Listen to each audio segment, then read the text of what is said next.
Haleluya. Selamat pagi saudara-saudara yang dikasihi oleh Tuhan Yesus.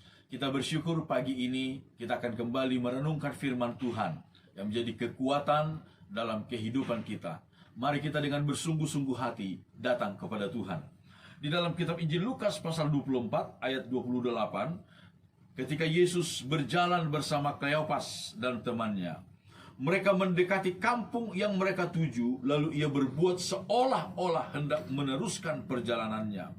Tetapi mereka sangat mendesaknya, katanya, "Tinggallah bersama-sama dengan kami, sebab hari telah menjelang malam dan matahari hampir terbenam." Lalu masuklah ia untuk tinggal bersama-sama dengan mereka. Saudara-saudara, ketika Yesus berjalan bersama dengan Kleopas, mungkin sekitar 2-3 jam mereka berjalan bersama-sama. Lalu firman Tuhan berkata ketika mereka tiba di kampung yang mereka tuju, Kleopas dan temannya tiba di kampung yang mereka tuju. Tetapi Yesus berjalan seolah-olah hendak meneruskan perjalanannya. Seolah-olah Yesus tidak mau singgah bersama dengan Kleopas. Yesus tidak meminta tumpangan kepada Kleopas. Padahal waktu itu matahari sudah terbenam. Waktu itu hari sudah mulai gelap. Tetapi kita melihat di sini Kleopas disebutkan oleh firman Tuhan dengan sangat ia mendesak Yesus. Dia bersungguh-sungguh mendesak Yesus. Bukan sekedar basa-basi dia mengajak Yesus masuk tinggal bersama dengan mereka, tetapi sangat mendesaknya. Bukan hanya sekedar basa-basi, bukan, tetapi sangat mendesak Yesus untuk tinggal di rumah mereka. Saudara-saudara, Tuhan memang seringkali di dalam Alkitab ada kalanya berbuat seolah-olah tidak mendengar, tetapi sesungguhnya dia mendengar. Seolah-olah tidak mempedulikan, tetapi sesungguhnya Tuhan itu maha peduli kepada kita.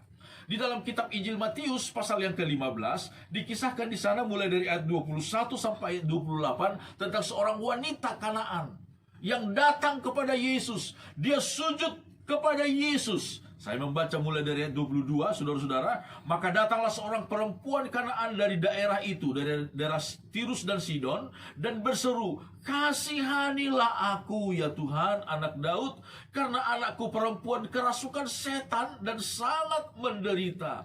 Tetapi Yesus sama sekali tidak menjawabnya. Lalu murid-muridnya datang dan meminta kepada Yesus, "Suruhlah ia pergi, mengikuti kita," dengan berteriak-teriak.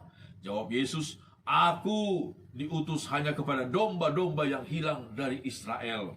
Tetapi perempuan itu mendekat dan menyembah dia sambil berkata, "Tuhan, tolonglah aku." Tetapi Yesus menjawab, "Tidak patut mengambil roti yang disediakan bagi anak-anak dan melemparkannya kepada anjing." Kata perempuan itu, "Benar Tuhan, namun anjing itu makan ramah-ramah yang jatuh dari meja tuannya." Maka Yesus menjawab dan berkata kepadanya, "Hai ibu, besarlah imanmu. Maka jadilah kepadamu seperti yang kau kehendaki." Dan seketika itu juga anaknya sembuh. Saudara-saudara, ketika perempuan ini berteriak berseru, dia tidak merasa malu, tetapi dia berseru bahkan menyembah Yesus, memohon Yesus, mukanya sampai ke tanah, menyembah Yesus, mohon pertolongan, "Tolonglah aku, tolonglah aku."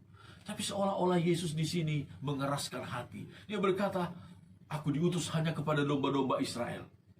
Yesus seolah-olah tidak mempedulikan. Bahkan Yesus berkata, tidak patut mengambil roti, membuang kepada anjing-anjing. Saudara-saudara, tetapi perempuan ini bersungguh-sungguh menyatakan kesungguhannya kepada Yesus, memohon pertolongannya. Di dalam kitab 2 Tawarik pasal 16 ayat yang ke-9 bagian A, firman Tuhan berkata, "Mata Tuhan menjelajah seluruh bumi untuk melimpahkan kekuatannya kepada mereka yang bersungguh hati terhadap Dia." Mata Tuhan menjelajah semua tempat di muka bumi ini, mencari, merindukan orang-orang yang bersungguh hati, bukan hanya sekedar basa-basi, bukan hanya sekedar seadanya saja, tetapi bersungguh hati terhadap Dia. Tuhan ingin limpahkan kekuatannya kepadanya. Saudara-saudara, saat ini apapun keadaan kita, datanglah kepada Tuhan dengan sepenuh hati. Bukan hanya seperti basa-basi belaka. Yesus dengan tegas berkata di dalam Injil Yohanes pasal 6 ayat 37. Semua orang yang diberikan Bapa kepadaku akan datang kepadaku. Dan barang siapa datang kepadaku, ia tidak akan kubuang. Barang siapa yang datang kepadaku, kata Yesus, ia tidak akan kutolak. Itu sebabnya yakin, kalau kita datang dengan sungguh-sungguh kepada Tuhan, Dia tidak akan menolak setiap kehidupan kita. Amin. Tuhan memberkati kita. Puji Tuhan.